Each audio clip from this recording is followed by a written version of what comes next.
God clearly had a sense of humor. First, he dropped an innocent blonde bombshell into my lap, which changed my life forever.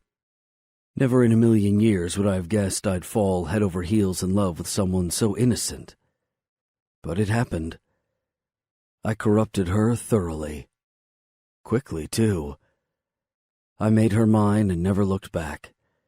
There wasn't a day that passed that I didn't take stock of my life.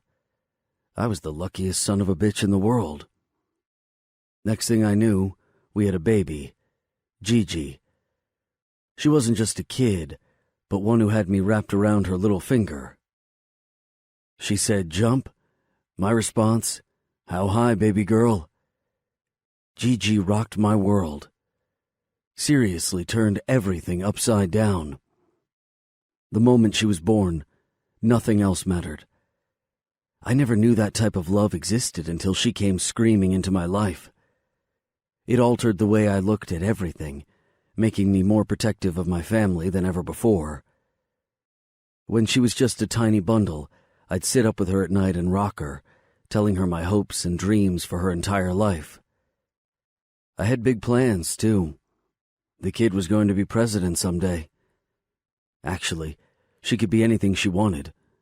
I'd make sure of it. I spoiled her. Too much, probably, and it turned her into a tiny monster. She was now my cross to bear, my demon child. The first time she said "Daddy," I knew I was a goner. Completely and utterly in love. Don't get me wrong, Suzy was the love of my life, my soulmate.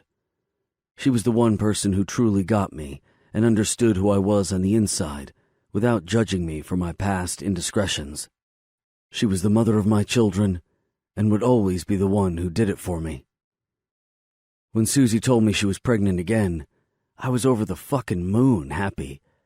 I mean, more kids meant more love, right? But if I was being honest, it terrified me too. Especially when the doctor dropped the news that we were having twins. Twins? Double the feedings and even less sleep? Nothing would ever be the same again. But like with any kid, whether having 1 or 6, they had a way of creating chaos and havoc out of any situation. Family had always been my #1 priority. It was the thing that kept me moving and helped me stay out of trouble most of my life. I'd been known to have a temper. I couldn't help that shit. If someone was dumb enough to talk shit, they'd better be willing to put up their fists and back their words up with some strength.